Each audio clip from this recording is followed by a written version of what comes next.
Assalamualaikum warahmatullahi wabarakatuh.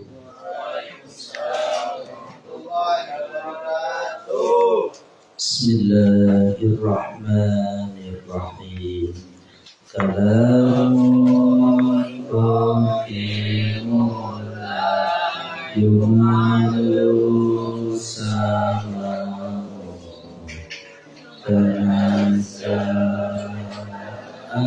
qawli wa fi'li wa niyati bihi astaghfi minku ridai wa nuruhu dalilul li qalbi inda jahli wa khairati ya Rabbi matini bisirri khurufi wa nawwir bihi qalbi wa sam'i wa muqlati wa sahil alayya khifduhu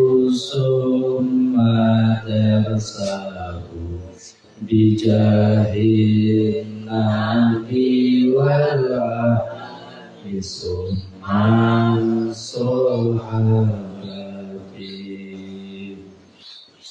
Allahumma salli ala sayyidina Muhammad wa ala alihi kama la nihayata li kamalika wa adadi kamalik. Subhanaka la ilma lana illa ma 'allamtana innaka antal alimul hakim. Raditu billahi rabba wa bil islami dina wa bi Muhammadin nabiyya wa rasulah. Rabbi zidni ilma warzuqni fahma. Rabbi shrah li sadri wa yassir li amri wahlul 'uqdatam min lisani yafqahu qawli. Amin amin ya rabbal alamin. Bismillahirrahmanirrahim. Ila hadratin Nabi Mustafa Sayyidina Maulana Muhammadin sallallahu alaihi wasallam.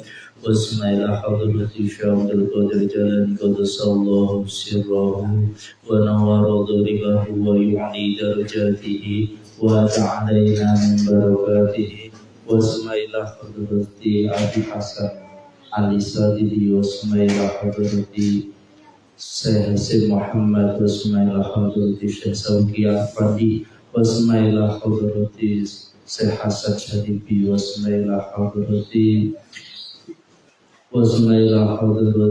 Hamid Al-Aniti. Wasmaila hadrati Ibnu Mukhlah Ibnu Bawak. Wasmaila hadrati Jami' Ahlil Khaf. Wasmaila hadrati Awliya Illah Babul Jalil Babul Quhan Basiwan Qura Basamsi Bahyasi Ahmad Bahifai Mbah Kiai Ma'mun Ahmad Bobo Taufikur Rahman. Wasmaila hadrati Bobodi Taufikillah. Wasmaila hadrati Bobo Alfa Sidik. Wasmaila hadrati Jami'i Masyayikh Madrasah Tasbihul Salafiyah Kudus. Wasmaila hadrati Mbah Sunan Kudus, Mbah Sunan Mulyo, Mbah Sunan Angka, Mbah Sunan Giri, Mbah Sunan Bunang. Wasmaila hadrati Bahratin Asnawi. Wasmaila hadrati Mbah Kiai Rifai. Wasmaila hadrati Mbah Kiai Turekan. Wasmaila hadrati Mbah Maksum Lasem. Wasmaila hadrati Mbah Bedo Lasem.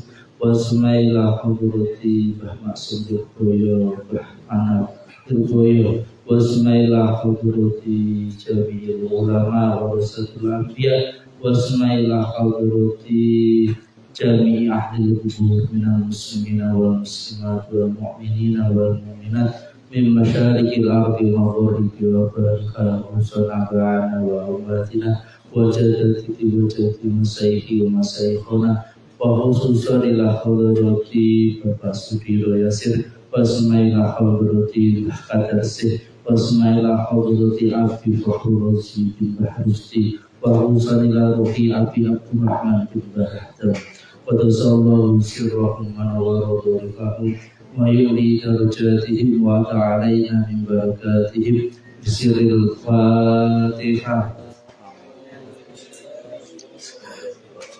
Bismillahirrahmanirrahim.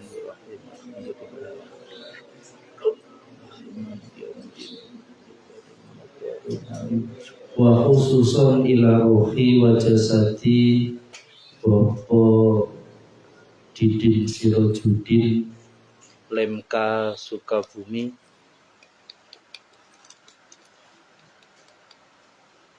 Loh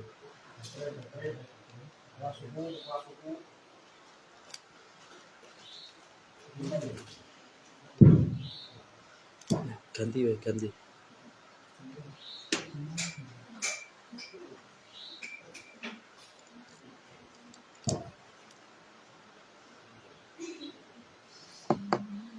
suaranya ngeder ya?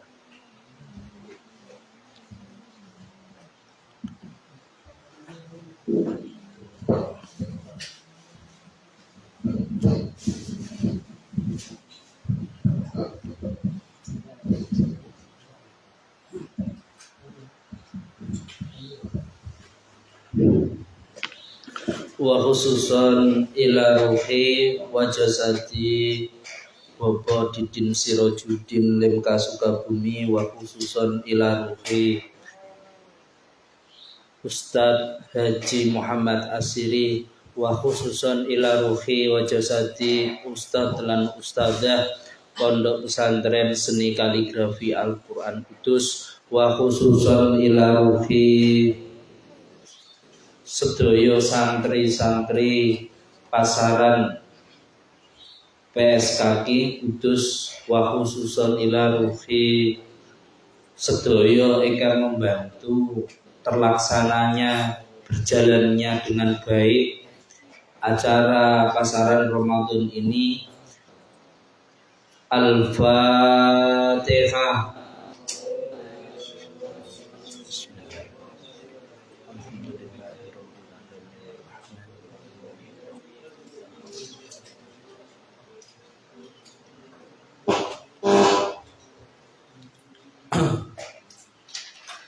Bismillahirrahmanirrahim.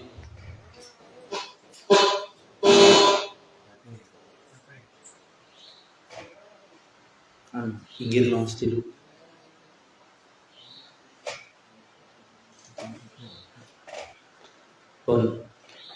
Kita lanjut ya. Kemarin Mbak Irin, Mbak. Sone Irin.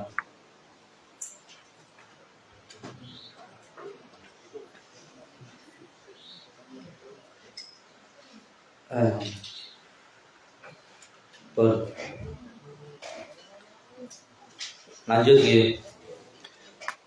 Kemarin kita sudah membahas di pertemuan yang ketiga ya. Kita sudah membahas tentang beberapa manfaat ya daripada tujuan ya. Tujuan ada pembelajaran, ada tujuan pendidikan, ada tujuan untuk estetika ya. Dan kemarin kita juga sudah membahas tentang tujuan dari manfaat belajar kaligrafi itu ya kan, sampai di mana kemarin ada sebuah syair ya, 2 baris dari Ibnu Muqaffa ya. Beliau mengatakan ta'allam qawamil khat ya ta'atubi famal khattu illa zinatul muta'adzibi fa in kunta dzamalin fa khattuka wafirun wa in kunta muhtajan fa afdalu maksabi. Ya, masih ingat artinya kemarin? Ya. Pelajarilah seni kaligrafi, wahai orang-orang yang mempunyai, atau wahai orang-orang yang beradab.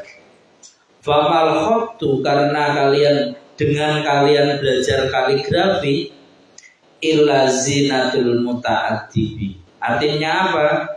Sebagai hiasan orang-orang yang beradab. Beradab itu berarti orang yang memiliki pemahaman agama, baik pendidikannya, nalar secara akliyah dan nakliyahnya dengan bagus. Ya.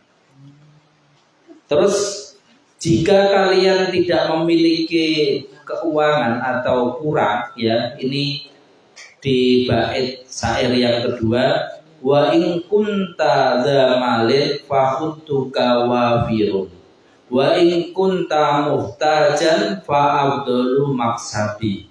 Ya, wa in kunta dza malin, jika engkau kaya, fahutuka wafirun, maka keberuntunganmu berlimpah.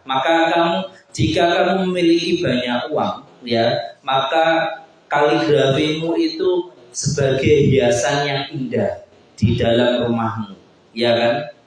Namun fa'inka muhtajan, dan ketika engkau membutuhkan sedikit uang atau membutuhkan uang, ya kan? Fa'abdolu maksabi, maka dari kaligrafi itulah bisa menjadi pemasukan, ya, yang baik. Jadi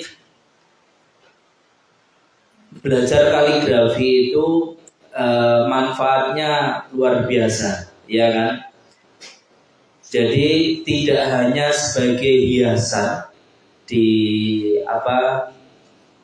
rumah atau di teras atau di mana, ya, tapi lebih daripada itu. Jadi kaligrafi sebagai tolak ukur tentang pemahaman kita, ya, bagaimana kedalaman kita mengerti dan mengkaji tentang ilmu kaligrafi sendiri, ya. Di pertemuan yang lalu juga sudah kita bahas bahwa seni kaligrafi itu ada 3 aspek, ya kan? Bisa kaligrafi itu sebagai ilmu, bisa kaligrafi itu sebagai seni, atau sebagai falsafah. Nah, ketiganya itu, ya, saling berkaitan. Ya, saling berkaitan. Jadi, ya, kaligrafi ya sebagai ilmu, sebagai seni, dan sebagai falsafah kehidupan. Ya. Nah, jika kita ngomong falsafah kehidupan, ya, pasti di situ ada asas-asas yang mendukungnya. Atau ilmu juga ada asas-asasnya. Famil khot atau sebagai seni juga ada asas-asasnya. Asas itu dasar yang mencokong, ya, yang menguatkan, ya. Jadi kalau seorang kaligrafi dasarnya apa? Asasnya yang menguatkan, ya, sarana prasarana, alat, ya kan? Itu untuk apa? Biar belajar kaligrafi itu biar bagus, biar mudah. Jadi sarana prasarana dalam pembelajaran kaligrafi itu juga harus dipenuhi dulu, ya. Nah, terus selanjutnya, ya, kita di halaman 13 kemarin kita juga sudah membahas tentang bagaimana tulisan itu baik itu bagaimana, ya kan? Ya. Nah, di pertemuan malam hari ini kita juga akan membahas tentang dasar-dasar kualitas tulisan tangan dan penulisannya, ya. Asasu jaudatil khatti wal kitabati, dasar-dasar kualitas tulisan tangan dan penulisannya. Ya. Asasu jaudatil khatti wal kitabati. Dasar-dasar kualitas tulisan tangan dan penulisannya.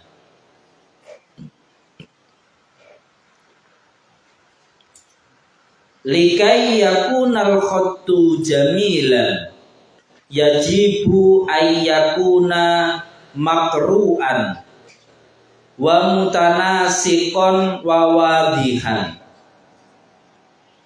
wa hadha yatahaqqaqu bisurutin ahammuha. Jadi agar tulisan tangan itu indah haruslah terbaca, ya, makru'an itu artinya terbaca, wa mutanasikon itu harus serasi atau indah, ya, wawadihan itu harus jelas, wa hadza yatahaqqaqu bisurutin ahammuha. Inilah syarat, ya, yang harus dipenuhi, ya. Jadi sebagai asasu jaudatil khatti wal kitabati itu, ya, kualitas tulisan tangan dan penulisannya juga harus bagus. Meliputi itu tadi mudah dibaca, serasi dan jelas, ya. Jadi dasarnya ada 3 itu, mudah dibaca, serasi dan jelas. Nah, di sini ada kaifiyahnya, ya, ada syarat-syaratnya yang harus dipenuhi, ya. Yang pertama antakunal hurufu wadihatan bisyaklin la yaj'alu lilabsin mahalan wal fa'u fi muntasofil kalimati fa yajibu antattadiha wa tahtalifu anil ghaini fi muntasofil kalimati ghain fal ula maftuhatun wasaniyatu matmusatun wa hadza mimma yumakkinul mar'a min qiraatil khatti bisuhulatin. Yang pertama, syarat yang sebagai dasar tulisan tangan yang bagus dan sebagai penulisannya, yang pertama huruf-hurufnya harus jelas dan bentuk yang menimbulkan keraguan atau huruf-huruf yang sulit, maksudnya, ya, seperti huruf ha, ya, itu harus jelas. Huruf ain atau ghain, ya, itu harus jelas. Yang pertama terbuka dan yang kedua tertutup, ya. Dan ini adalah sesuatu yang memungkinkan seseorang untuk membaca tulisan tangan dengan mudah. Maksudnya gini, syarat yang pertama dalam penulisan kaligrafi, terutama di huruf fa atau ghain, ain atau ghain, itu harus jelas. Kenapa di sini dicontohkan huruf fa, ya, karena banyak yang kurang paham perbedaan antara fa dan qaf, ya.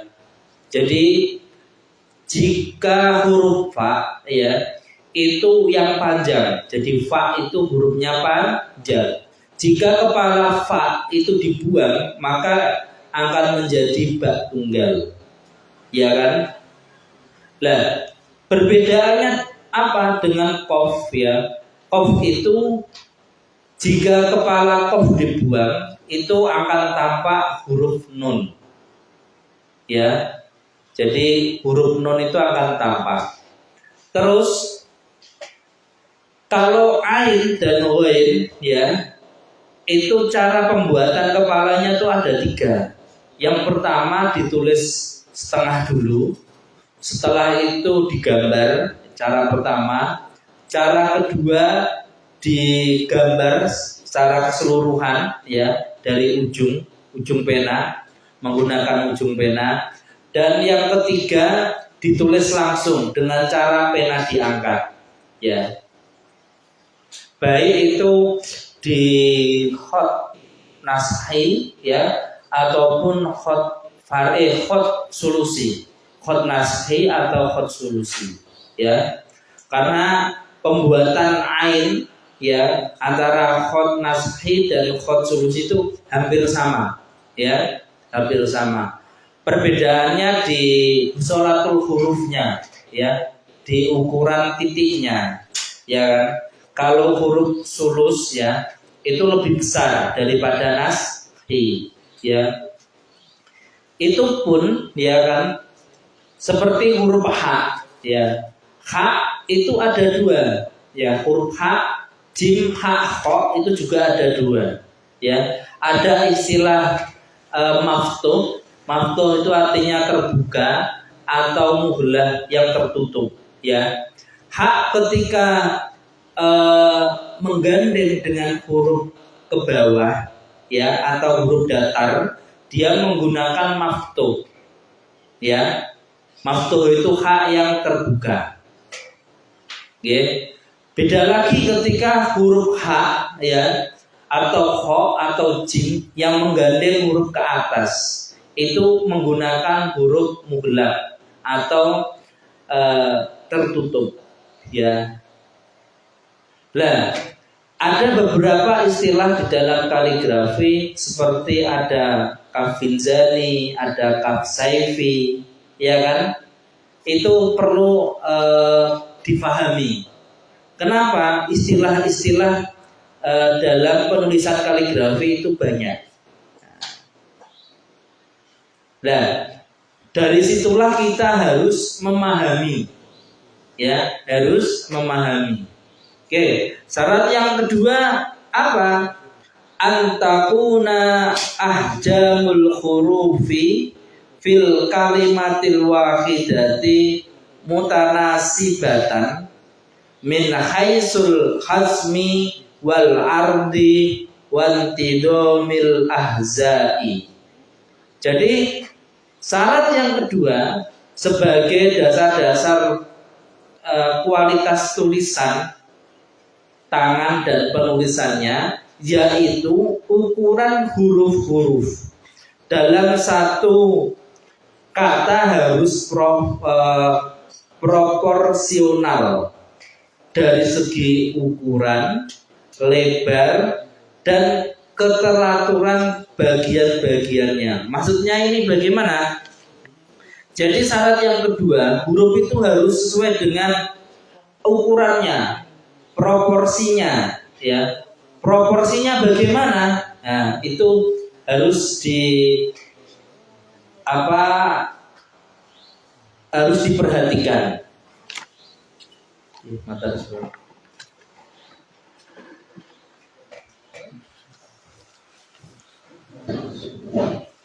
Oke.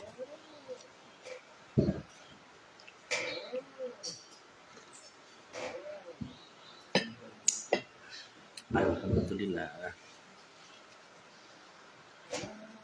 Oke, jadi lanjut ya. Jadi dasar sebagai tulisan itu bagus ya.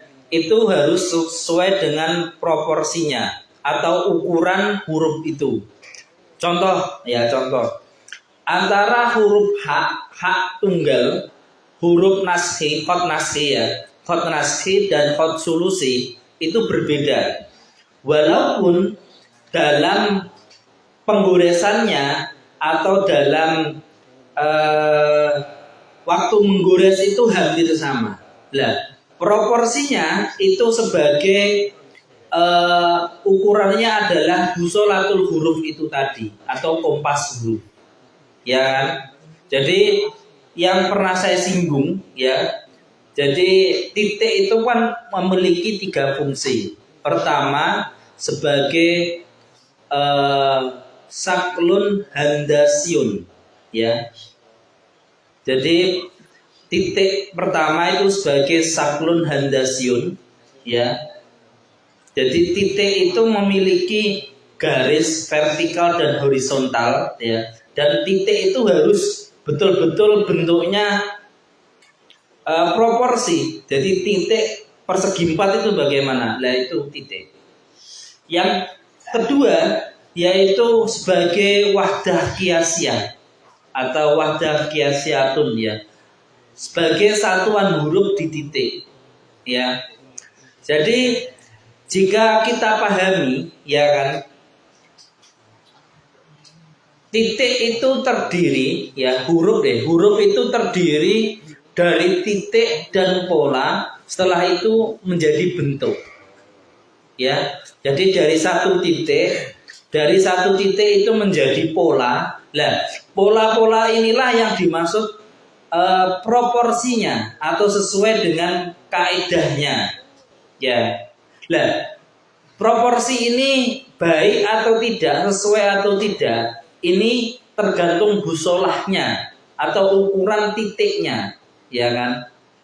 Jadi kalau alif naskhi itu ya rata-rata kalau huruf tunggal, ya, itu kan 5 titik.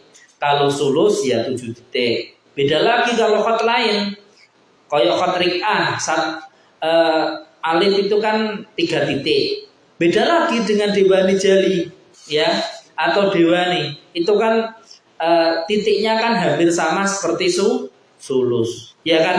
Nah, setiap huruf-huruf daripada kaligrafi yang ada itu memiliki busolah tersendiri, ya. Nah, untuk kita mengetahui busolah itu, biar huruf itu sesuai dengan proporsi yang ada, ya kita harus belajar menyimak dan membaca buku kaligrafi yang ada. Nah, terus syarat yang ketiga, ya.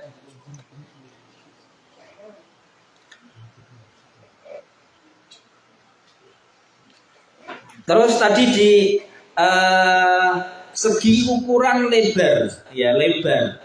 Jadi lebar huruf itu juga perlu diperhatikan, ya. Jadi lebar huruf itu perlu diperhatikan. Jangan sampai ketika menggoreskan huruf, ya, baik huruf tunggal, huruf sambung, ya, ataupun dalam satu kalimat itu tidak sama, ya. Jadi huruf satu dan huruf yang lain itu usahakan sama. Contoh kalau khot wawu, khot naskhi katakanlah, semisal ukurannya 2 titik, usahakan wawu dari awal sampai akhir itu sama, kepala wawu itu sama. Jadi jangan, kalau semisal kemiringannya katakanlah 45 derajat, ya, kemiringan kepala wawu, maka dari kalian menulis wawu awal sampai akhir itu juga 45 derajat. Gambarannya kayak gitu. Nah, kalau dari susunan huruf-huruf itu kok sudah sesuai, ya, itu seakan-akan huruf itu joget, ya, atau menari dengan sendirinya, ya. Kalau seorang syair-syair Arab kan mengatakan itu, ya. Jadi huruf itu seakan-akan menari, yaitu. Jadi keindahannya di situ. Jadi ukuran-ukuran, terus setiap space tulisan itu minimal 1 titik, ya, atau 1,5 bisa digunakan ini loh, spasi-spasi hurufnya, ya. Oke. Yang ketiga, ya, syarat yang ketiga, ayyakuna hunaka tanasubun fil masafati bainal kalimati mutatabiati fi syartil wahidi, ya. Artinya apa? Syarat yang ketiga yaitu harus ada kesesuaian dalam jarak antara kata yang beruntung dalam satu baris. Jadi tadi sudah saya singgung, ya. Jadi dalam menyusun kalimat, ya, dalam menyusun kalimat harus ada spasinya, ada kesesuaian. Ya, contoh ya, alhamdulillahi rabbil alamin. Contoh ya. Jadi kata alhamdu ya, alif lam ha mim dal ya kan. Alif di awal itu harus ada spasinya. Ya. Terus alhamdu ya, karena ini dalam satu rangkaian ya. Setelah itu ada spasinya lagi, minimal 1,5 titik atau 1 titik. Setelah itu ada lillahi. Setelah lillahi itu ada spasinya lagi, ro ya. Setelah ro ada spasinya lagi, ba ya. Dipahami ya? Ini saya analogikan seperti itu, ya kan? Terus setelah ba ya ada alif. Setelah alif ada spasinya, alhamdulillahi rabbil alamin ya. Itu dalam satu kalimat itu tidak ada titik. Nah, setiap huruf-huruf inilah yang perlu kalian pahami. Ye, paham ye? Jadi keserasian dalam penulisan itu nanti akan terlihat di spasi-spasi ini. Paham ya? Begitu juga ketika kalian menulis bismillah. Lafal bismillah itu kan setelah sin ada huruf yang dipanjangkan terus menyambung mim. Ya. Nah, panjangnya huruf sambung sin ke mim ya, itu maksimal 12 titik. Maksimal. Ya. Dan tidak boleh lebih. Kalau lebih ya lebay gitu aja. Rata-rata 12 titik. Ya, busolahnya demikian di khot nashi, ya kan? Nah, bagaimana ketika ba, sin dan mim ya dalam satu rangkaian ini terlihat bagus, ya. Maka harus ada namanya garis, ya. Ada garis vertikal dan horizontal itu tadi, ya, di wadah kiasiahnya, ya. Maka harus diukur. Maka tidak boleh. Jadi kalau semisal melihat huruf ya, baik dari samping kanan, samping kiri, dari atas dan bawah, itu terlihat bagus. Nah, jadi peran garis dalam penulisan itu sangat penting di sini. Ya, oke, lanjut. Ya, syarat yang keempat bagaimana? Antata wafarol istiqomatu fil kitabati ala sadrin ufukiyin. Nah, jadi nomor 4 ya, sebagai dasar penulisan tangan yang bagus dan penulisannya itu harus tersedia ya penulisan pada garis horizontal ya. Jadi vertikal dan horizontal. Jadi usahakan kalau kamu menulis itu ada garis, ya, ada garis-garis horizontal, ya. Itu walaupun tipis-tipis ya. Biasanya kalau untuk memudahkan, ya kan, itu sudah membuat garis-garis, ya kan, seperti ketika Ustadz Asyiri memberikan contoh pada kita saat malam itu, ya kan? Itu kan ada garis-garis vertikal dan horizontal berbentuk kotak-kotak kan, ya kan? Nah, itu untuk memudahkan. Nah, nanti ya ketika di khot sulusi, ya kan? Ketika membuat bentuk oval ya, atau lingkaran, garis-garis vertikal dan horizontal yang berbentuk kotak-kotak itu, ya, itu sangat membantu. Nah, fungsinya di situ. Dalam cara penggambaran atau dalam seni selain kaligrafi, katakanlah seni menggambar atau sketsa wajah, itu juga menggunakan pola-pola semacam itu. Ya, tujuannya apa? Agar simetris. Jadi ukuran gambar itu biar simetris, biar sama. Ya. Jadi ketika dibuat gradasi hitam putih, ya kan, itu biar bagus. Nah, fungsinya kotak-kotak di situ. Ya. Jadi kalau tidak di HP kalian itu kan kadang ada semacam kotak-kotak untuk memotret kan. Nah, tujuannya itu. Ya. Tujuannya itu. Oke, lanjut ya. Yang kelima, yang kelima betul. Ya. Adamu ihmalil nukoti wal hamazati wal asnani wa wad'uha fi amakiniha tabi'iyati.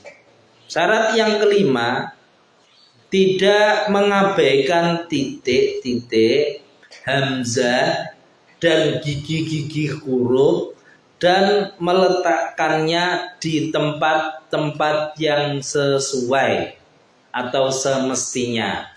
Ini.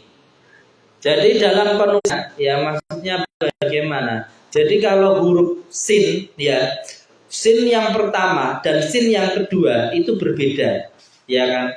Coba kalian perhatikan, kalau ba di dalam lafal bismillah, ya kan, setelah ba itu kan hurufnya ada naik, ya kan.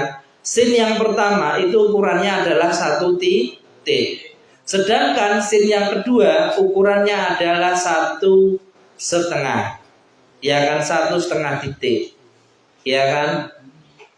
Nah, itu juga coba titik-titik itu jangan sampai terlepas. Ya, kalau dalam belajar memang pola-pola ketelitian dalam busolatul huruf itu perlu, ya. Karena kita sedang berlatih, ya, mengasah ketelitian kita, perasaan kita. Namun kalau sudah terbiasa dengan titik-titik itu, maka kita akan hafal dengan sendirinya. Nah, ngoten, ya. Syarat yang keenam, ya, mura'atul qaidati imla'iyati fil khatti. Fa idza kana min ahdafil imla'i tadribut tulabi ala ayyaktubul kitabatan sahihatan fa innal khatta yukammilu hadhihin nahiyata wa yaj'alul kitabata wadihatan jamilatan tasbulu qira'atuha wa yufhamu muraduha. Artinya apa? Ya, syarat yang keenam yaitu mura'atul qaidatil imla'iyah, memperhatikan kaidah penulisan dalam imla, ya. Kenapa? Jika dalam penulisan imla pelajar, ya, itu menulis dengan benar, maka tulisan tangan akan melengkapi, ya, sebagai aspek-aspek yang penting dan membuat tulisan itu jelas, indah dan mudah dibaca. Maksudnya mudah dipahami. Jadi imla itu menulis, ya. Jadi kalau dulu, ya, di zaman Ustadz Asyiri sebelum sekarang, ya. Kalau sekarang kan, kalau MTQ kan makolahnya sudah dikasih tahu, ya. Kalau zaman dulu, ya, zamannya Ustadz sekitar tahun 2000-an, ya, waktu beliau masih di Lemka Sukabumi, ya kan, Ustadz Asyiri pernah bercerita bahwasanya dulu ketika lomba itu makroknya tidak dikasih di awal, tapi diimlakan. Ya, jadi panitia atau juri yang bertugas saat lomba itu membacakan ayat, ya kan. Setelah itu para peserta lomba menyimak dan menulis, ya, apa yang dibacakan oleh juri tersebut. Ya, kalau sekarang kan enggak. Lah, kenapa sekarang tradisi imlak dalam MTQ itu tidak digunakan lagi, ya. Itu juga yang mencetuskan imlak itu beliau Dr. Didin Sirojudin, ya. Karena dengan perkembangan zaman yang ada, ya, seorang kalau imlak itu digunakan lagi, ya, itu pada keberatan, ya. Jadi dirasa kurang efektif. Tapi menurut saya itu bagus kok, ya. Maksudnya, jadi sekarang kan banyak gini.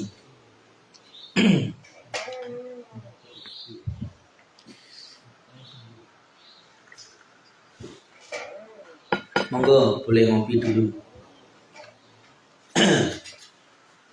Jadi gini, sekarang itu banyak, ya, para penghafal Al-Quran ketika disuruh menulis Al-Quran itu tidak sesuai dengan bacaannya, atau pasti ada yang kurang. Lah, sebenarnya jika kita boleh jujur semacam itu, masih banyak sekali para penghafal Al-Quran ketika disuruh langsung menulis, ya, daripada hafalannya itu banyak yang salah atau kurang tepat.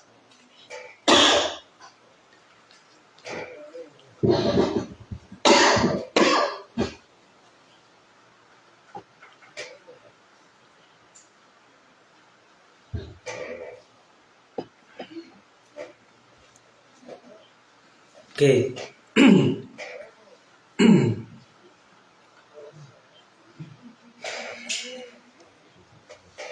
Lanjut ya.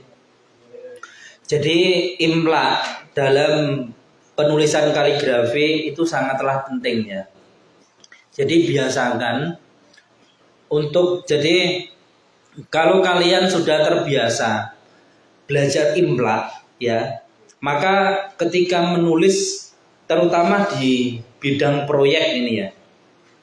Kadang proyek dalam penulisan di masjid, di kubah atau di mana, ya, itu setelah ditulis ya sudah tidak dikoreksi lagi. Dan saya banyak menjumpai hal-hal demikian, ya, dan itu kurang tepat. Yang tepat bagaimana? Setelah menulis ubah, baik di pinggir atau di dalamnya atau di samping-samping, ya, atau tidak ubah lah atau yang lain. Setelah kita menulis itu ada dikoreksi, ya. Dikoreksi jangan hanya sekali, tapi minimal 3 kali. Nah, dalam kita menulis atau mengimplak, ya, itu kalau dalam perlombaan MTQ, ya, katakanlah 8 jam, ya. Jangan sampai 8 jam itu kalian habiskan, ya. Harus kalian sisihkan minimal 30 menit, ya, untuk mengecek, ya. Kalau semisal di golongan naskah, ya, tulisannya, terus ornamennya atau desainnya atau hurufnya kurang titik tidak, kurang harokatnya atau tidak, dan sebagaimana, ya. Kalau di golongan mushaf itu warnanya perlu ditambahi, ya, atau dalam penulisannya itu sudah sesuai, atau ada cat atau warna yang bloberkah, perlu ditambalkah, dan bagaimana, ya. Nah, kalau dalam dekor juga sama, ya. Begitu juga yang agak riskan ini yang bagian kontemporer, ya. Ya. Jadi kontemporer kadang yang sedang marak ini kan menyatu dengan alam, misal tumbuh-tumbuhan atau, ya, itu harokatnya atau bentuk titiknya kan tidak sesuai. Nah, di bagian-bagian itu harus jelas, ya. Ya. Nah, untuk cabang daripada kontemporer itu seharusnya tidak itu ya. Jadi semuanya bisa kalian olah ya, tidak hanya tumbuh-tumbuhan ya. Bahkan besi-besi atau bentuk-bentuk motor ya, itu bisa kalian olah ya menjadi bentuk-bentuk yang unik ya. Jadi semua yang ada bisa kalian gunakan ya itu. Oke, lanjut ya. Jadi imla ya, kalau di PSKQ ada namanya metode tahririyah ya, dan ini juga digunakan oleh saudara kita di Malaysia, di Johor Bahru, di University Al-Aziziyah. Mereka juga menggunakan metode tahririyah ya. Jadi setelah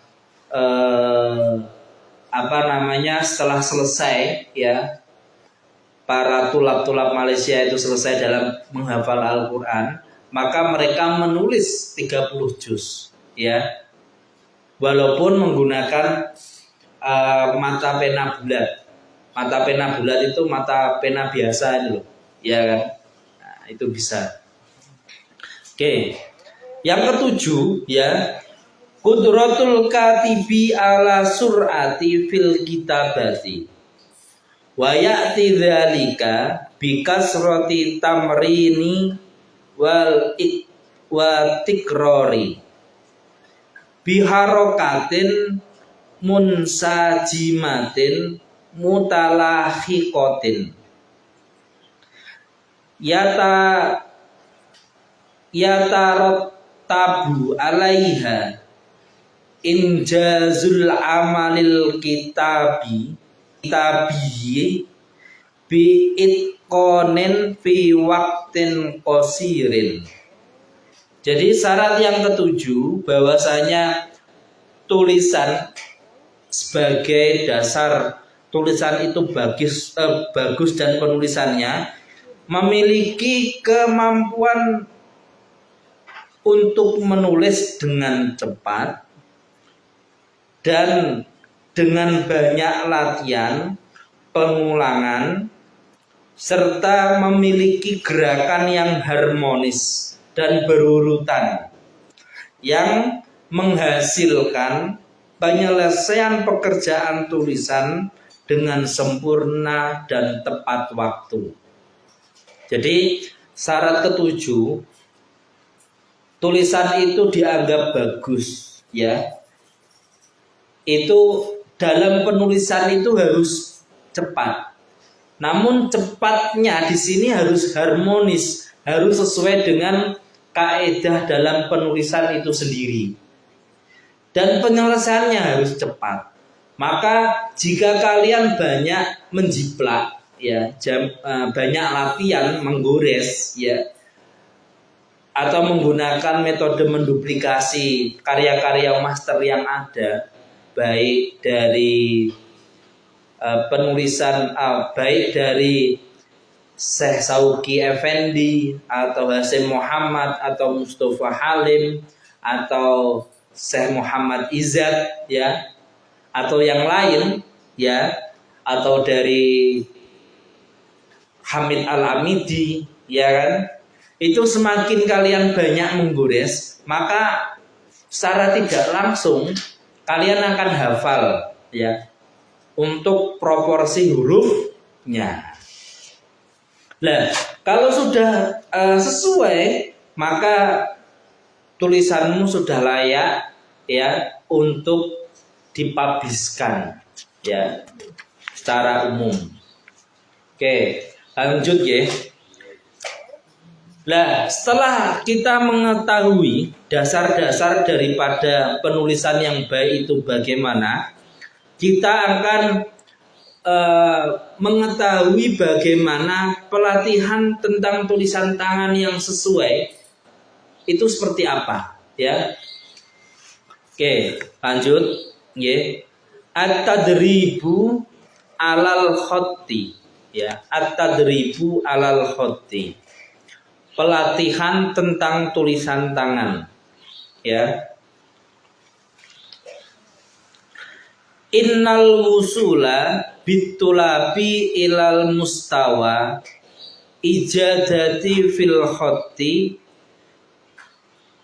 ya'tamidu ala tadribi. Ya, sesungguhnya pencapaian siswa ke tingkat mahir dalam penulisan tangan tergantung daripada latihannya. Ya, sesungguhnya pencapaian siswa ke tingkat yang lebih mahir atau ke tingkat yang betul-betul bisa dalam penulisan tangan tergantung dari latihannya. Jadi innal wusula bitulabi ilal mustawa ijadati fil khatti ya'tamidu ala tadribi. Jadi semakin banyak kamu menggores, semakin banyak latihan ya, menggores tangan ya, itu kamu akan semakin ahli di bidang itu. Nah, dan ini berlaku ke semua bidang. Ya, katakanlah kamu menekuni dalam bidang seni arsitektur, ya kan? Dan itu berkaitan tentang bagaimana kamu menggambar tentang bangunan, ya kan? Ada rumus-rumusnya kan? Ada rumus bangunan, ada rumus skala, ya, ada rumus pola, ya kan? Bagaimana pola satu dan pola yang lain atau poros satu dengan poros yang lain itu sesuai. Nah, itu perlu namanya latihan yang ekstra atau pengulangan yang diulang terus menerus. Ya. Begitu juga ketika kalian sedang menghafal Al-Qur'an, ya. Dalam satu makro atau dalam satu ayat ya, dalam satu ayat itu harus kalian ulangi terus menerus sehingga tanpa kalian sadari ya itu akan hafal tersendiri. Paham ya?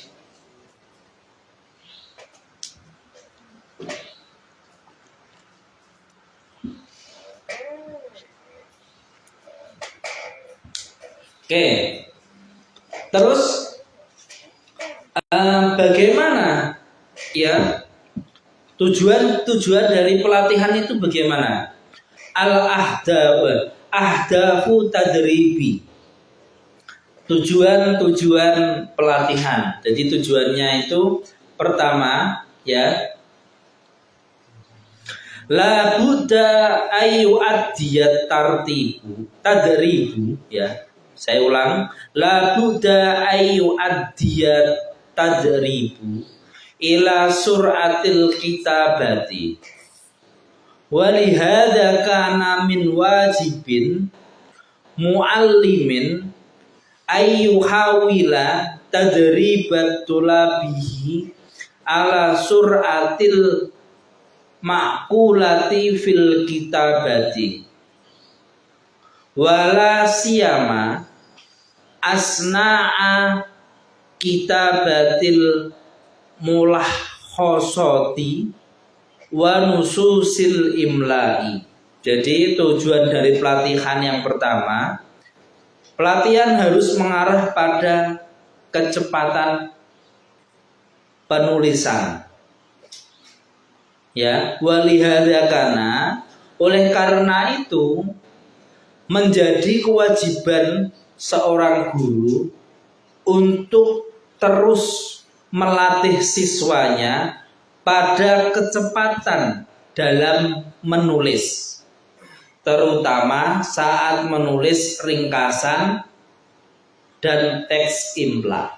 Nah, disinilah di pertemuan yang lalu kita sudah membahas tentang lahirnya kenapa khot rik'ah ya dan khot dewani itu lahir dan di zaman Bani Utsmaniyah ya. Ya.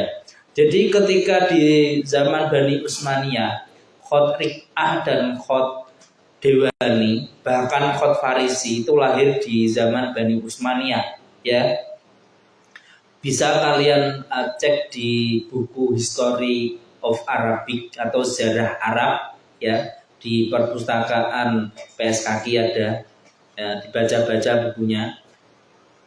Itu karena pada waktu itu ya Khotrikah ya itu dipandang cepat dalam penulisannya ya, maka Khotrikah itu sering digunakan untuk perkantoran.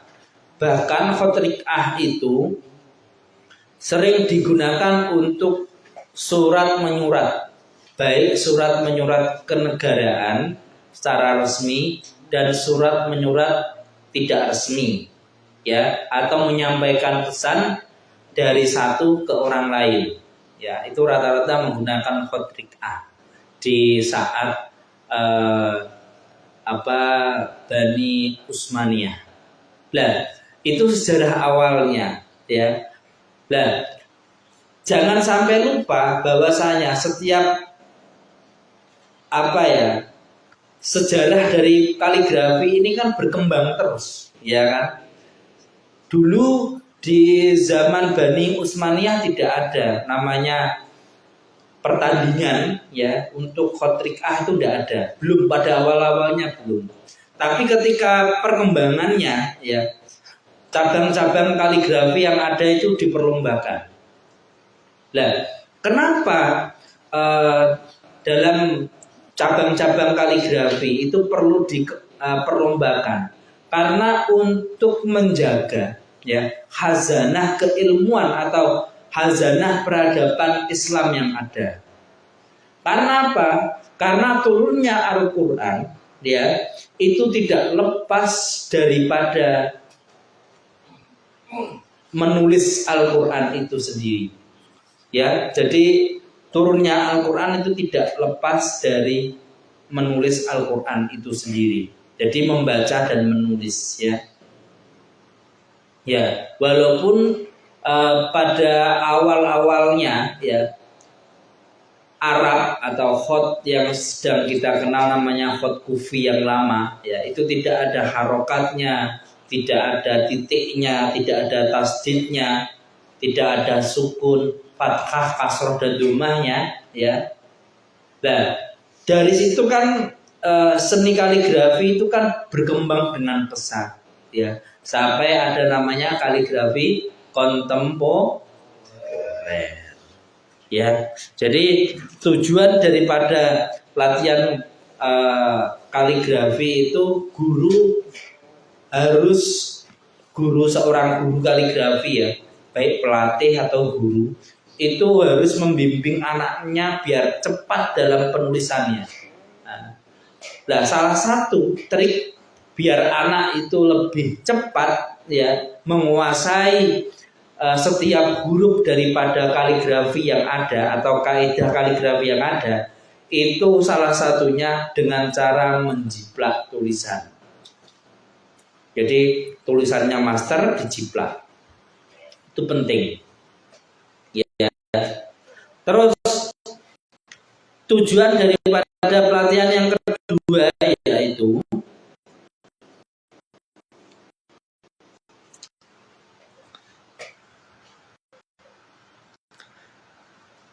inna husnal khatti ya tolabu ta'anniya walidulika yajibu antu khoffafa min wadhaifil kitabiyati wa alla yutlaba minhu i'adatu kitabati hadhil wadhaifil manziliyati aksaro min marratin idza kanat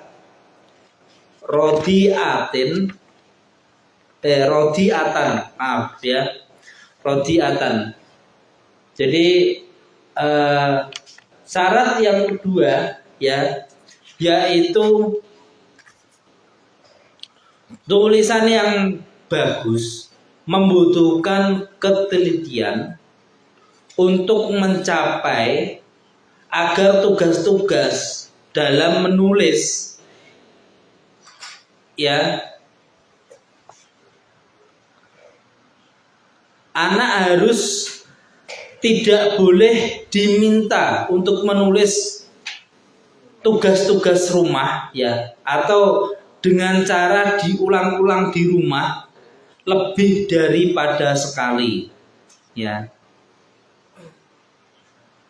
Jadi maksudnya gini, jadi tujuan atau manfaat daripada pelatihan itu, tulisan yang baik itu butuh namanya ketelitian agar mencapai tugas-tugas ya yang ada itu jangan dikurangi, tapi diasah terus, diulang-ulang tugas itu di rumah.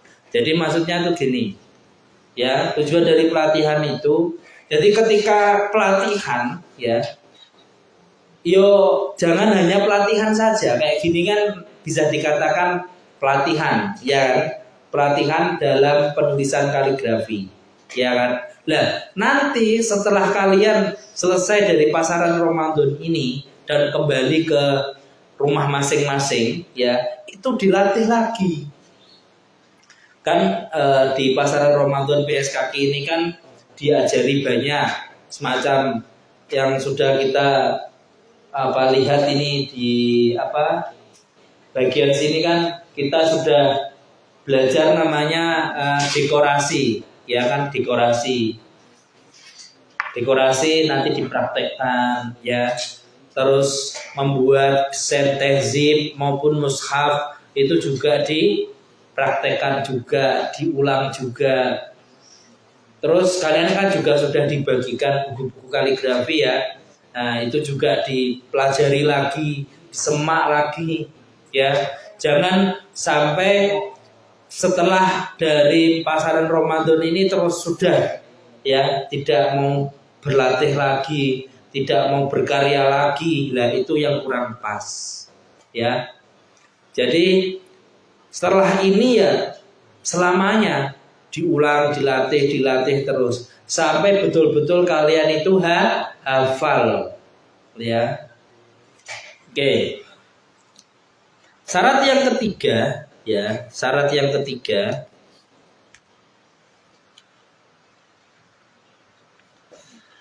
tasji'u ashabil mawahibi khosoti fil khatti wal amalu ala ibroziha watabanniha wadzalika fi jam'iyati tahsinil khatti allati yambagi an tatakawwana fi madrasati ala antuhaddada awqatuha dhimna awqati nasatil madrasi sa'nuha fi dzalika sa'na jam'iyatin nasatil ukhra ya. Jadi syarat yang ketiga ya,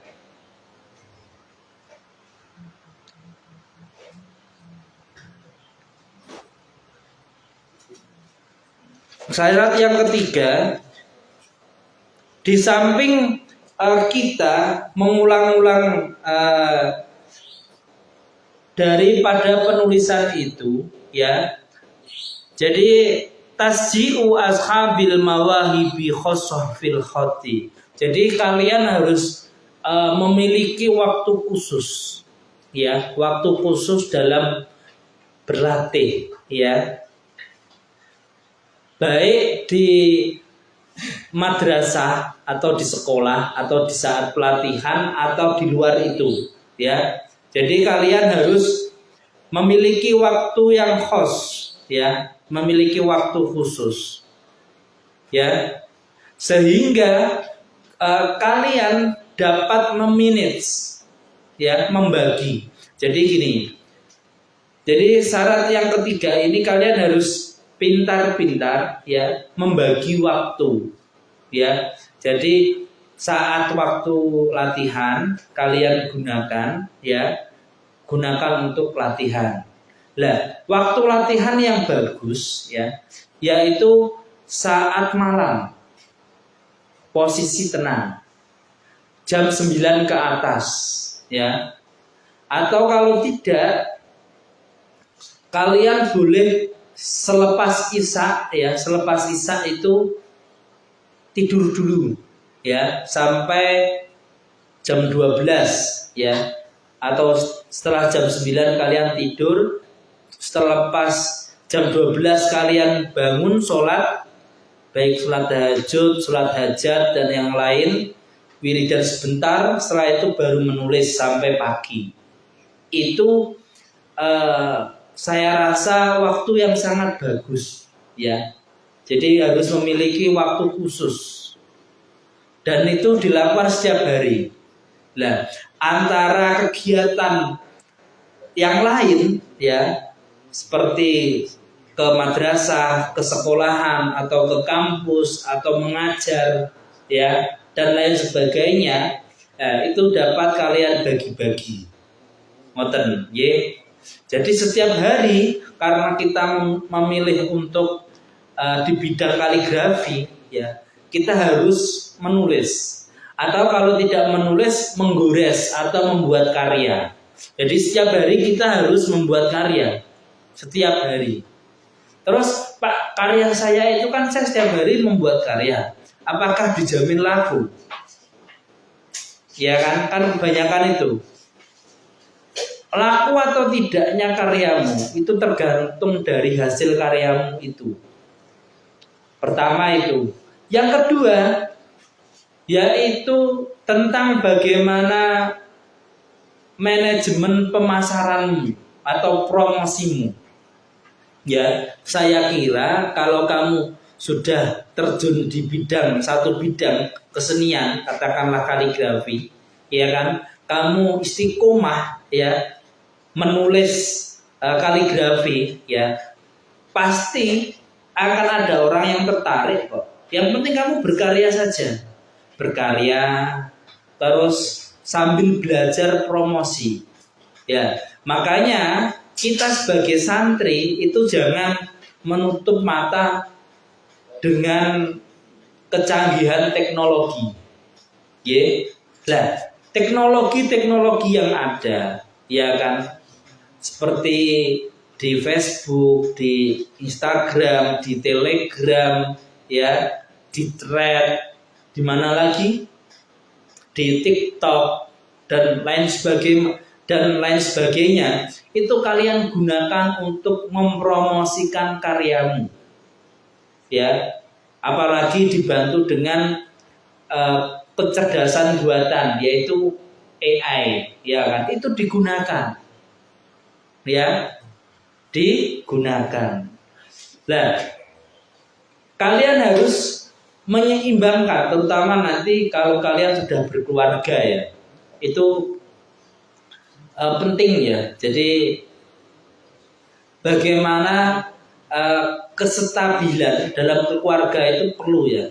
Jadi nggak mungkin kan kalau kalian sudah punya istri pasti punya kebutuhan ini itu, apalagi ketika bedak istri habis, minyak wangi istri habis, ya kan, sebagai suami kan harus peka, ya kan, setidaknya membelikan atau memberikan uang, ya, atau belanja kebutuhan sehari-hari, ya, itu harus diperhatikan, ya kan. Jangan sampai dapur itu tidak mengepul. Nah, itu penting, ya. Jadi faktor-faktor itu kita tidak boleh sampingkan, ya. Jadi memang penting, ya, karena sebagai kewajiban. Apalagi nanti kalau sudah punya anak, ya, ada bayar sekolah, bayar ini dan itu harus diperhatikan. Maka sebelum itu ya kan ini rata-rata kan pada bujang kan, belum pada menikah kan. Nah, bujang ini kesempatan ya, yang cewek ya belum menikah, yang cowok juga belum menikah ya. Kesempatan yang luar biasa ini ya kan, kalian gunakan semaksimal mungkin. Lebih baik di masa lajangmu itu kalian bersusah payah, bahkan sampai berdarah-darah, ya kan? Bahkan sampai kamu berjuang agar cita-citamu itu tercapai. Biar apa? Ketika kamu sudah menikah, memiliki pasangan dan punya anak, dalam hal finansial itu ya selesai. Selesai dalam arti tetap membutuhkan, ya kan? Tapi harus ada finansial itu harus terpenuhi dulu, ya kan? Karena finansial itu faktor yang sangat penting, ya, sangat mempengaruhi, ya. Lah, hal-hal semacam itu, ya, dalam kenyataan kehidupan itu kan sangat penting, kan? Nah, itu nggak boleh dikesampingkan, tidak boleh, ya kan? Nah, maka mumpung masih ada kesempatan yang bagus, ya, gunakan sebaik mungkin. Jangan kalian anggap setelah nanti kalian menikah, ya, itu masalah kalian selesai, itu tidak. Kenapa? Karena setelah kamu menikah, itu awal dari permasalahan. Loh, benar. Kalau ketika kamu menikah itu awal dari permasalahan. Dan agar kamu bijaksana dan dewasa, permasalahan yang ada apapun itu, ya, kalian harus menerima dan lakukan. Karena dari permasalahan yang ada itu mendewasakan. Jadi hidup itu kan juga belajar, ya kan? Belajar untuk lebih bijaksana. Lah, orang bijaksana itu ya dari permasalahan-permasalahan yang ada, ya kan? Jangan kalian hindari, ya kan? Lah, semisal kalau sudah menikah perempuan itu banyak omelnya, ya memang begitu, ya. Jadi ya ndak usah kaget. Wong dari nenek moyangnya sudah hawa, ya. Hawa, ya kan? Iya, hawa. Hawa itu kan banyak bicara. Sedangkan laki-laki itu kan tidak berbicara, ya kan? Tidak berbicara, tapi yang dilakukan apa? Tindakannya, ya kan? Wong dari nenek moyangnya juga sudah Adam, ya kan mingkem, nggak ada Adam kok, kan nggak bisa, pasti Hawa, gitu. Jadi wajar saja, ya. Bahkan ada penelitian itu setiap harinya setidaknya minimal 5.000 kata harus keluar dari perempuan biar tidak stres. Ya, makanya kalau istri meronce, ya, bahasanya meronce itu ngomong sampai mana-mana, ya biarkan saja. Iya. Jadi sudah biasa ya. Nah, faktor-faktor itulah dalam kehidupan itu perlu kalian cermati, ya. Kalau masih bujang-bujang gini kan cintanya kan cinta monyet, ya. Ya kan? Kalau ndak ketemu wahai bidadariku, ya. Satu malam saja atau satu hari saja ku tak bertemu dirimu, bagaikan 1 bulan ku merindukanmu. Ngono, ya. Iku nak wong pacaran ya lagi seneng-senenge. Tapi kalau sudah menikah ya harus lebih sayang, harus romantis kan gitu. Ya kan? Kan sudah disatukan. Iya. Jadi ini pembahasan ini tidak melebar ya. Jadi kenapa ini perlu saya sampaikan, kan ini kan kenyataan yang ada, ya, kenyataan yang ada. Ya kan? Loh, kalau orang sedang jatuh cinta itu kan semuanya benar, ya kan? Ya, semuanya benar. Salah pun jadi benar, ya kan? Beda kalau sudah menikah, antara benar dan salah itu kelihatan semua. Makanya wahai santri-santri PS kaki pasal dia, janganlah engkau mencari pasangan yang sempurna, ya, baik laki-laki maupun perempuan. Karena pasangan yang sempurna itu yaitu kalian yang bisa menerima kekurangan dan kelebihan pasangan. Itu yang sempurna. Kalau kamu mencari sempurna enggak akan ada. Karena kesempurnaan yang sesungguhnya hanya Allah yang memilikinya.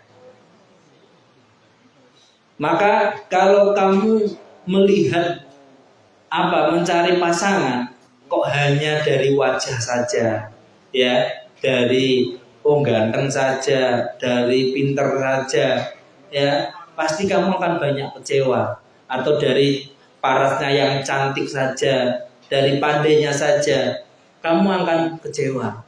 Terus bagaimana? Yang paling penting agama dan akhlaknya, ya. Jadi ada dua faktor itu, agama dan akhlaknya. Kalau agamanya sudah sesuai dengan kita dan akhlaknya yang bagus, pasti ketika kita berjuang, ya, baik berjuang untuk mencari nafkah, berjuang di jalan agama Allah, baik pendidikan dan lain, pasti istri akan mendukung. Ngono ya. Jadi kalau kamu mencari wanita hanya cantiknya saja atau pandainya saja, ya keliru. Maka pernah saya sampaikan, jika kamu ingin mendapat jodoh yang berkualitas, ya, maka pantaskanlah dirimu dulu. Ya. Kalau dirimu itu pantas, ya, otomatis, ya, jodohmu akan menyesuaikanmu. Tapi kok kamu tidak pantas mendapatkan jodoh yang lebih baik, ya kan? Ya, jangan terus merenung, terus putus asa, jangan, ya kan? Tapi walaupun kamu sedih, semisal diputus pacarmu, ya kan? Atau ditinggalkan orang yang kamu kasihani, ya, itu sebuah proses pendewasaan dan tidak apa-apa. Kadang kesedihan, ya, itu menyadarkan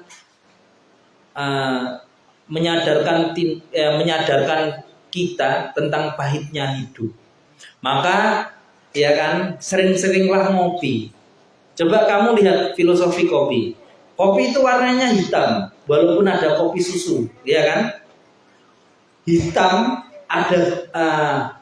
itu ibaratnya kehidupan, ya. Atau pahitnya kopi itu ibaratnya kehidupan. Dan manisnya gula di kopi itu hanya sebagai pemanis kehidupan itu sendiri. Ya, antara gula dan warna hitam di kopi masih banyak hitamnya kopi. Itulah kehidupan, ya. Ya, makanya jika kalian nanti sudah berada di masyarakat, ya, yang dimana itu sudah benar-benar hidup nyata. Kalau kalian masih di bidang pendidikan, ya, masih di sekolah atau di perguruan tinggi, belum berbaur masyarakat, ya, belum tahu. Nanti kalau sudah berbaur di masyarakat atau sudah menikah, ketika ada permasalahan semacam apapun yang menimpamu, apa sedang yang kamu hadapi, jadilah kopi. Tetaplah hitam pada warnanya. Walaupun ada rasa manis, itu hanya sebagai pemanis. Ya, umbi kopi sih. Ya, ono guyone barang.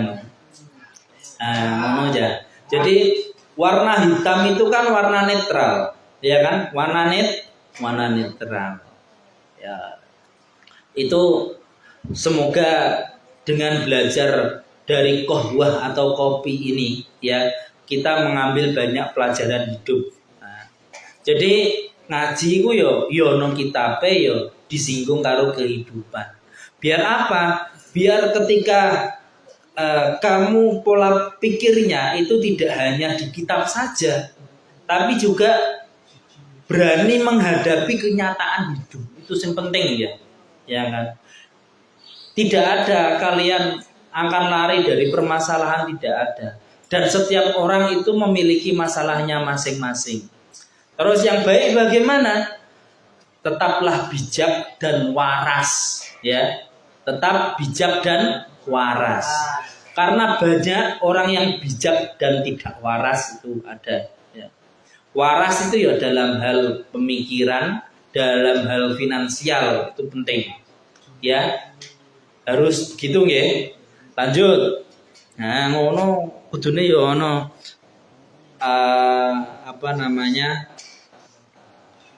ngonone barang. Lanjut, nggih. Selanjutnya kita akan berbicara tentang dasar-dasar dari pelatihan penulisan, ya.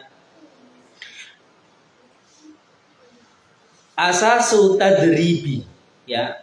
Asas-asas atau dasar-dasar pelatihan.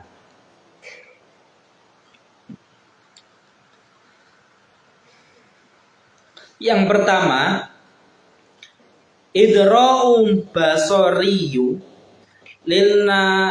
linnamudzaji alladzi yutlabu minat tolibi muhakatuhu wa dzalika bimulahadatihi bidziqqatin wa tamyizin hurufihi wa ab'adiha wa nisabiha wattisoli ba'diha biba'din watandimil kalimati watansikil ibaroti.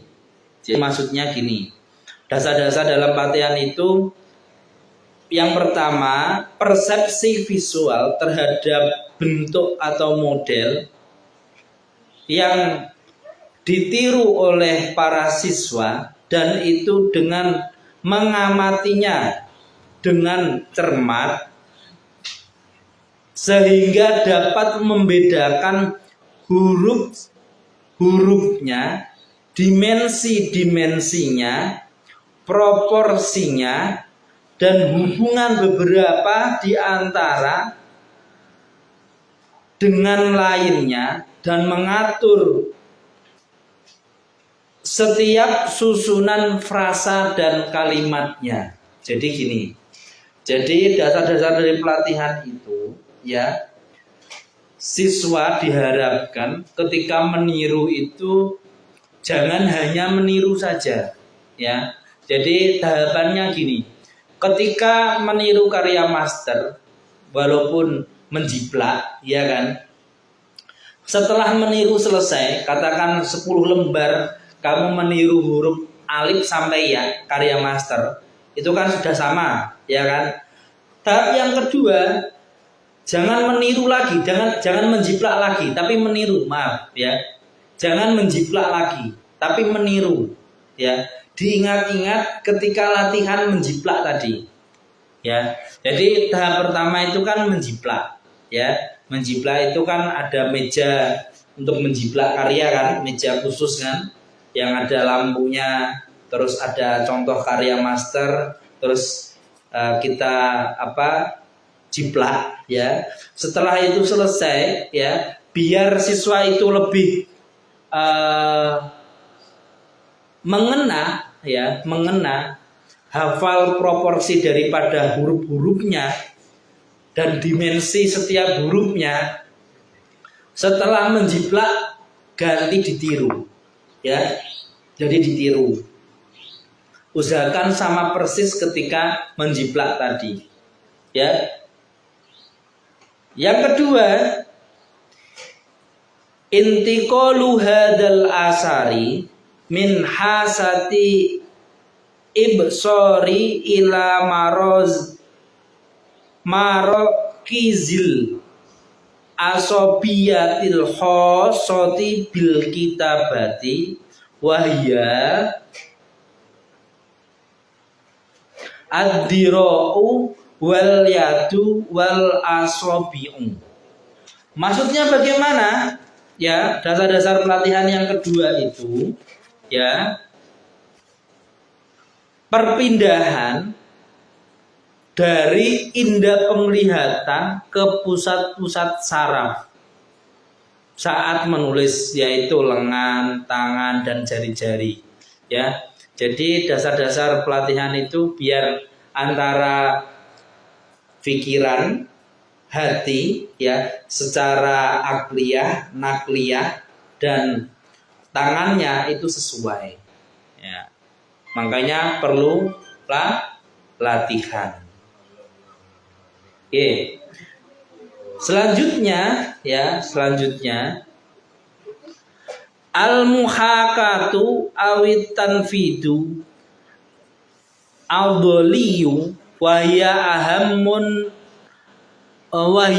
ahammul khutuwati it yaktubu talibu suratan namuzaji fi daftarihi wa hadza ya'tamidu ala nudjil asabihi wal adlihi wa hadza amrun la yatawaffaru ladal sighari walihada la yajuzu lil muallimi ayu akida alal qaidi khoti iyati daqiqati fi bidayati ta'allumil tifli lil qiraati bal yaqtasiru anaidin alal ususi awaliyati wal mabadi'il ammati wa kullamar tafa'a mustawal tifli wajada nudjuhul asobiyu wal adliyu a'adna ala tilkal qawaidi bisaklin tadrijiyin makulin. Jadi al-muhakkah itu artinya menirukan, ya. Al-muhakkah itu artinya menirukan. Tafidul adliyu, ya. Ya, jadi awit tafwidu adliyu itu pelaksanaan otot atau tangan itu sendiri, ya. Jadi otot tangan maksudnya, ya. Wahya ahamul khutuwat, dan ini adalah langkah-langkah yang paling penting.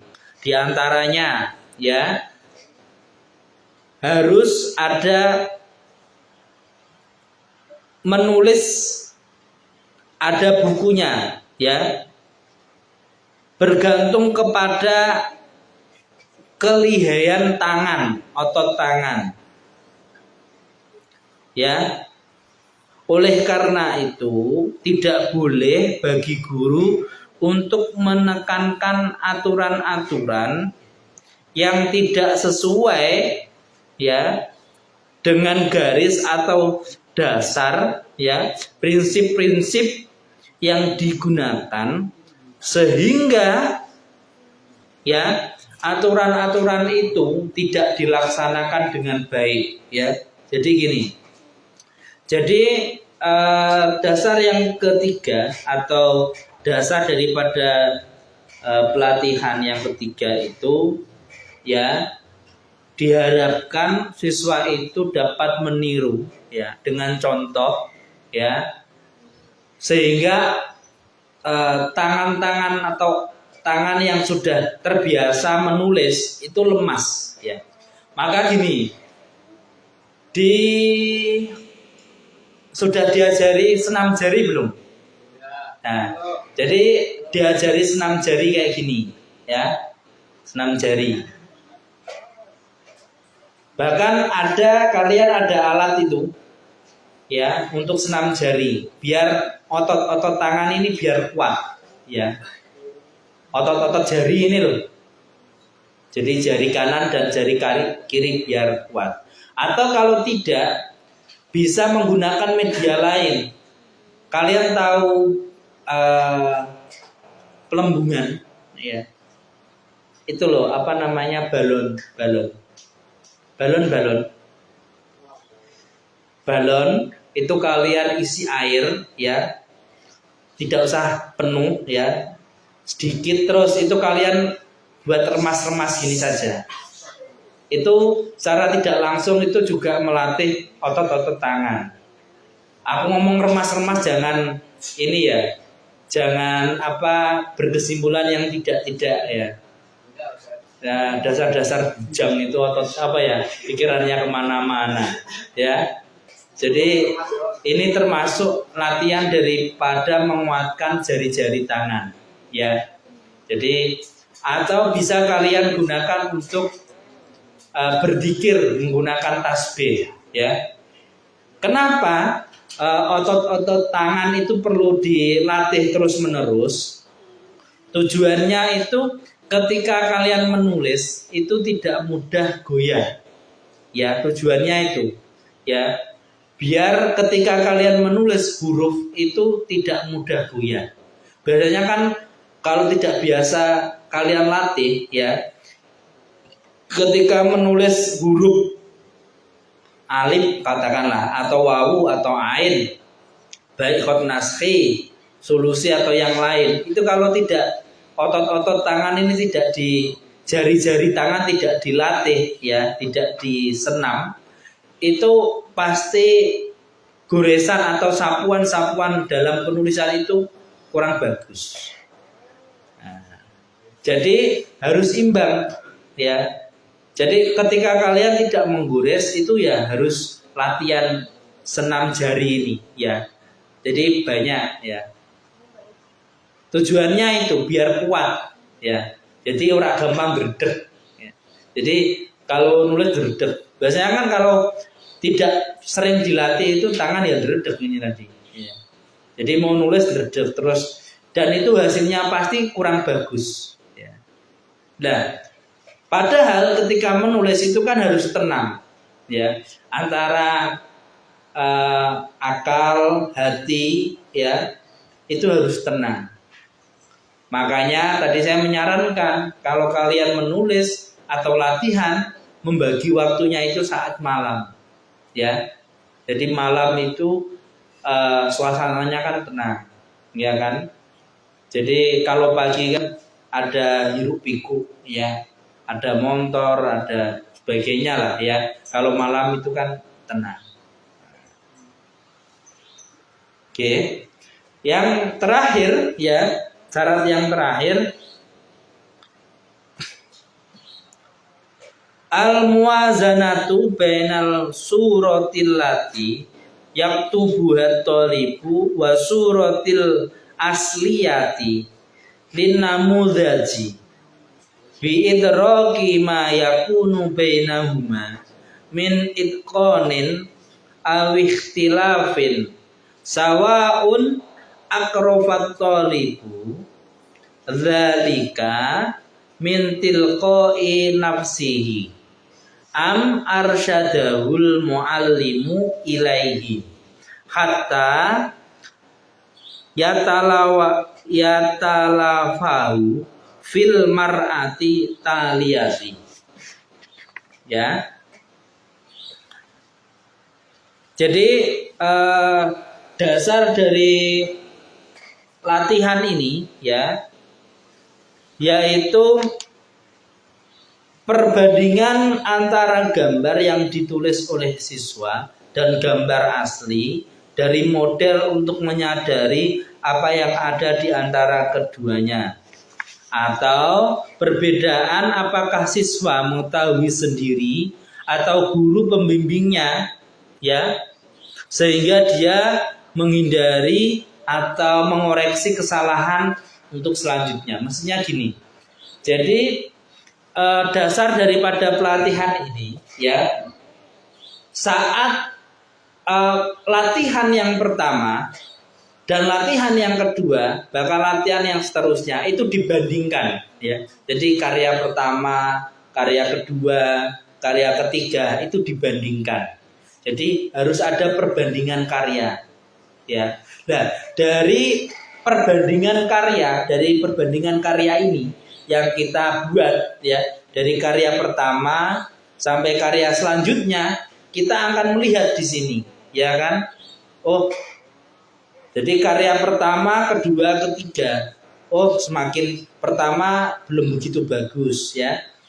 Kedua agak bagus, ketiga lumayan bagus ya. Bahkan karya-karya ini sampai hampir mendekati kesempurnaan atau mendekati bagus atau hampir persis dengan yang kita tiru. Nah, jadi perbandingan karya ini penting ya. Ya. Jadi jangan sampai dilupakan. Ya. Lah, maka gini, karena dari setiap karya itu memiliki kualitas yang berbeda, begitu juga sebagai seorang pelajar itu pasti memiliki keterbatasan masing-masing atau kelemahan masing-masing. Maka dalam sebuah makalah dikatakan, jika engkau mengenal dirimu lebih daripada yang engkau ketahui, sejatinya engkau akan memperbaiki hidupmu lebih baik. Jadi dalam arti apa? Jadi kamu harus tahu kelebihanmu apa, kekuranganmu apa. Ya. Jika kamu sudah tahu itu, maka kamu akan senantiasa menjadi insan yang belajar dari kesalahan. Ya kan? Jadi ketahuilah dirimu dulu. Yang ngerti siapa? Ya awakmu, ya, dirimu sendiri. Ya kan? Jangan suka mengoreksi diri orang lain. Ya. Makanya jadi hibah atau ngomong nowong itu sebenarnya tidak penting, ya kan? Makanya kita harus sering-sering mengaca diri kita. Ngoco itu loh, ngoco. Jadi kaca itu adalah simbolik, ya, dalam kehidupan itu simbolik. Sebelum kamu berkomentar tentang keburukan, kejelekan orang lain, maka kamu harus senantiasa melihat keburukan dan kelemahan dirimu sendiri. Itu lebih penting. Ya. Jadi tidak ada di sini kita sifatnya paling benar itu tidak ada, paling betul itu tidak ada. Semuanya adalah proses. Ya. Nah, kalau kamu bisa mengetahui ya kelemahanmu saat ini. Setiap orang kan pasti memiliki kelemahan ya. Ya kan? Kenapa Allah itu menciptakan manusia itu berbeda-beda? Ya. Tujuannya apa? Untuk saling melengkapi. Tujuannya itu. Begitu juga ketika kalian nanti sudah menikah, ya kan? Itu untuk saling melengkapi. Ya, tidak ada. Semisal yang paling unggul tidak ada. Harus saling melengkapi. Begitu juga di kawan kalian atau dalam satu grup lah, ya. Ada yang sudah pandai menggunakan chat, ya kan? Ada yang sudah pandai dalam desain, ya kan? Ada yang sudah pandai dalam penulisan. Lah, dari sekian kelebihan-kelebihan ya dari dalam setiap grup itu, ya kan? Itu kalau kerjasama, ya kan? Itu akan menghasilkan kualitas yang bagus. Maka kalau dalam manajemen, ilmu manajemen, ya, itu harus keterkaitan, ya, keterkaitan antara pelaksana, ya, antara yang memerintahkan, dan yang terakhir adalah kontrol, ya, sebagai kontrol, itu harus saling menguatkan. Nah, kalau saling menguatkan, insya Allah ini akan sesuai. Nah, begitu juga ketika dalam kehidupan, ya, manajemen kehidupan itu perlu kita pelajari dengan baik, ya. Begitu juga manajemen tentang waktu, ya, itu harus kita ciptakan sekarang, ya. Jadi ada bahasa kuno ini aja.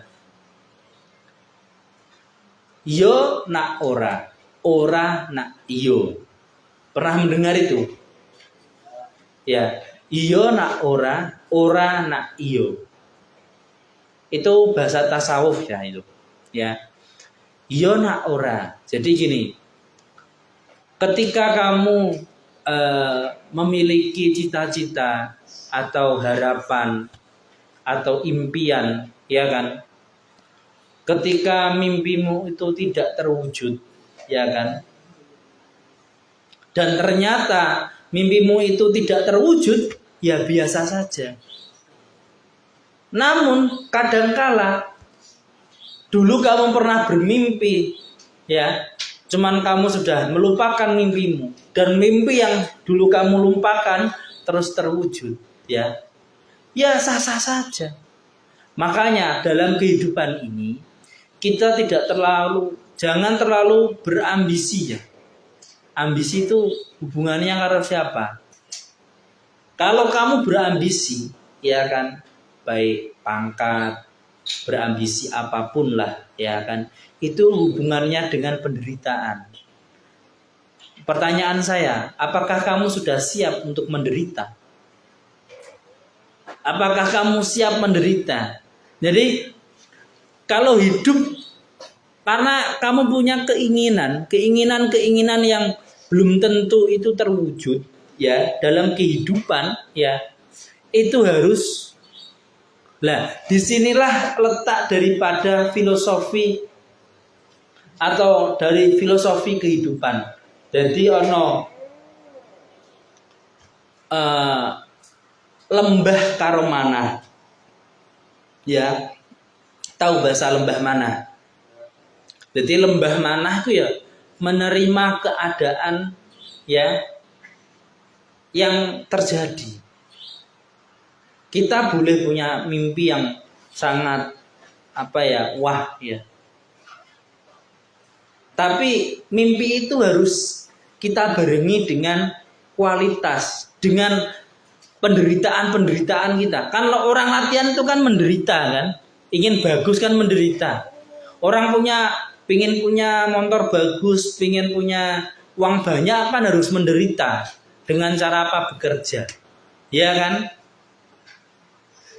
Nah, dan pekerjaan yang paling enak itu adalah hobi yang dibayar. Ya. Nah, makanya kalian kan sudah dewasa, ya kan? Sudah dapat memilah dan memilih, ya kan? Bahkan di dalam kehidupan ini ada 4 hal kalau tidak salah, ya. Jadi pernah mendengar filosofi dalam kehidupan ini enggak? Ya, sebentar saya ingat-ingat dulu.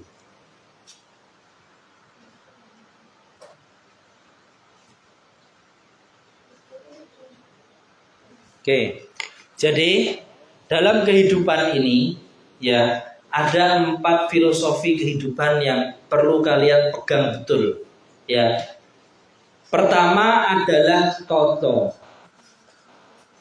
yang kedua adalah titi, yang ketiga suci, yang keempat adalah selamat. Loh, benar ini selamat. Jadi toto itu artinya kamu mulai dari sekarang, ya, harus menata kepribadianmu yang kurang bagus menjadi bagus ya, yang kurang sesuai ya, harus sesuai, itu ditoto. Toto uripe ditoto ben genah, ya kan? Ditoto sing temenan ya, sing temen ditoto uripe ben genah ya. Baru wis ditoto temenan uripe, ditata hidupnya, baik dari segi finansial, dari segi apapun itu, menata kualitas diri ya. Setelah itu titi itu artinya apa? Diteliti, ditelaah kembali. Saat kita menata kehidupan ini, apakah ada yang tidak sesuai kah?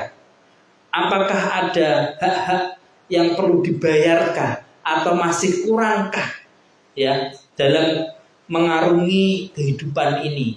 Ini perlu dititi atau diteliti, dikaji ulang kembali ya. Begitu juga membuat karya harus dititi, diteliti kembali ya. Ya. Terus yang keempat, suci. Suci itu bersih, tanpa noda. Jadi kalau dalam kehidupan sudah ditata, dijaga sampai selamat, ya kan?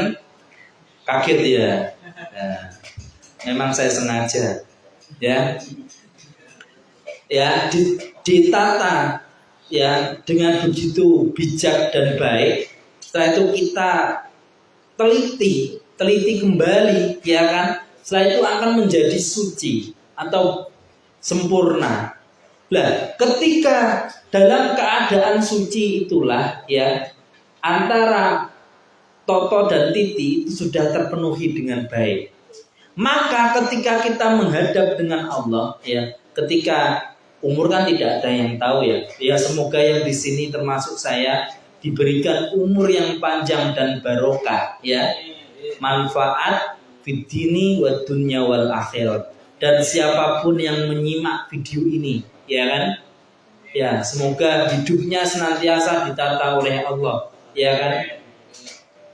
Jadi ditata ya rezekinya, ya hidupnya, ya, jadi semuanya ditata oleh Allah, ya kan? Yang ketiga suci.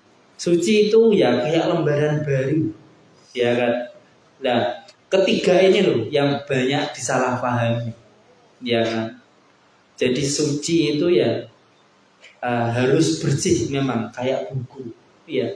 Jadi ketika kembali atau menghadap Tuhan itu harus betul-betul dengan keadaan suci. Maka dalam simbol kehidupan orang mati itu pasti dikafani dan warnanya itu putih. Dalam agama Islam ya maksud saya, itu dikafani berwarna putih. Karena putih itulah simbol daripada suci. Ya. Nah, ada yang keempat ini ya. Jadi setelah toto titi suci, faktor yang paling penting dalam kehidupan mengarungi seni kehidupan ini yaitu selamat. Ya, selamat itu apa? Jadi selamat di dunia dan di akhiratnya. Jadi orang sakti atau orang kebal itu kalah dengan selamat ya. Iya betul. Orang pinter itu kalah karo selamat. Wong bejo kalah karo wong selamat. Jadi selamat itu nomor 1. Ya. Jadi kalau di sini ada namanya selamat ya, itu termasuk doa orang tuamu itu ya. Nah, sudah pernah kalian tanya sama orang tua ya, Pak, kenapa saya dinamakan selamat? Sejarahnya bagaimana? Atau Pak, sejarahnya saya dinamakan Irfan bagaimana? Atau nama saya Zaki itu bagaimana? Atau yang lain ya, itu pasti ada sejarahnya ya.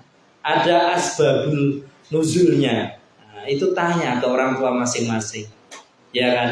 Nah, yang keempat inilah, ya kan, selamat. Jadi Selamat itu hal yang paling pokok ya. Ya kan?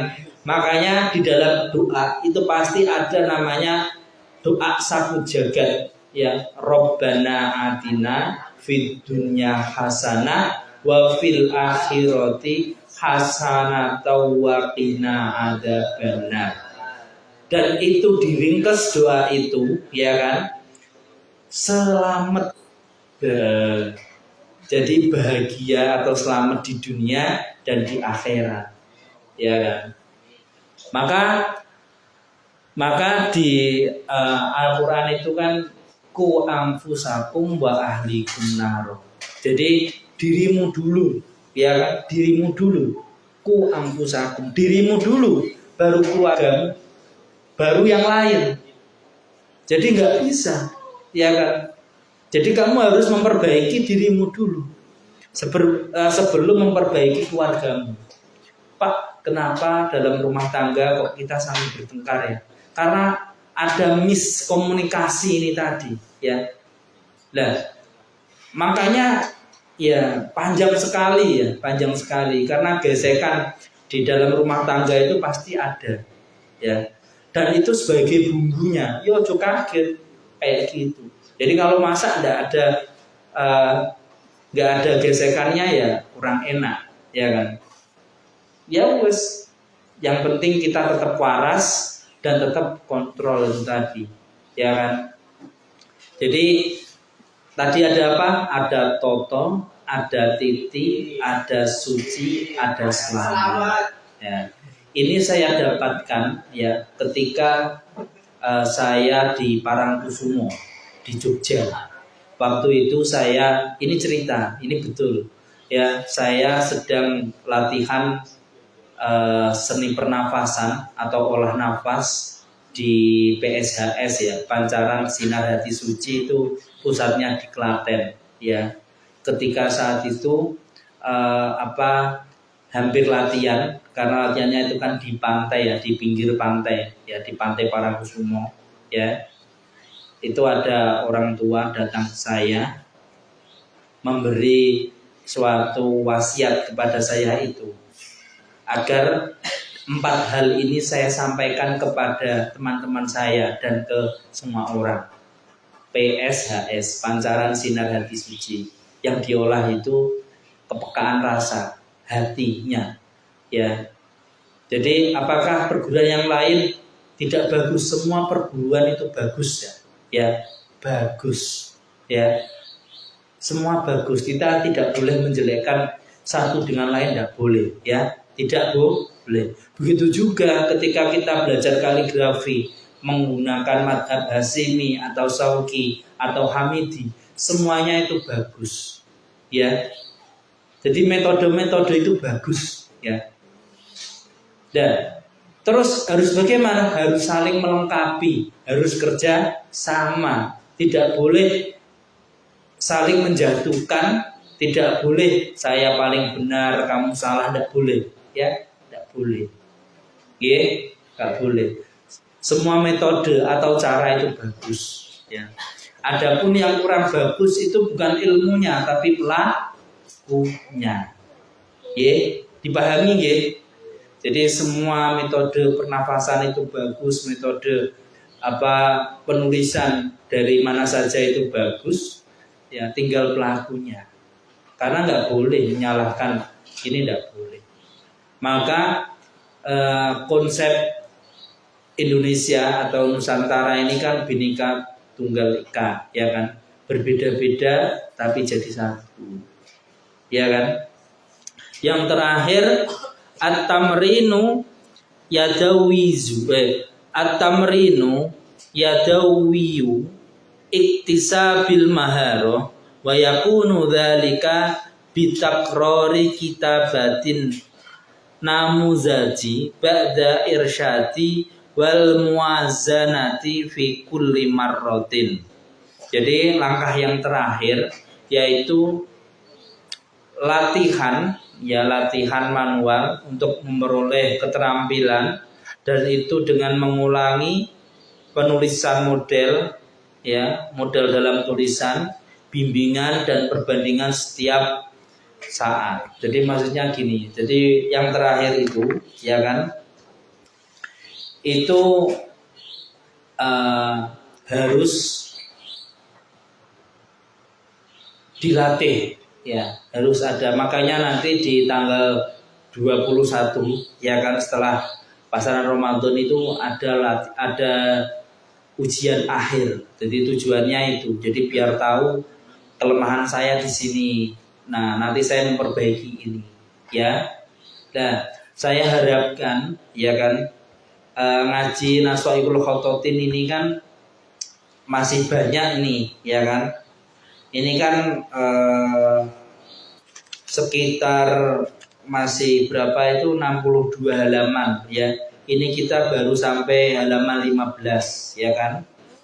Kayaknya kalau di puasa Ramadan ini kan tidak selesai ya kan.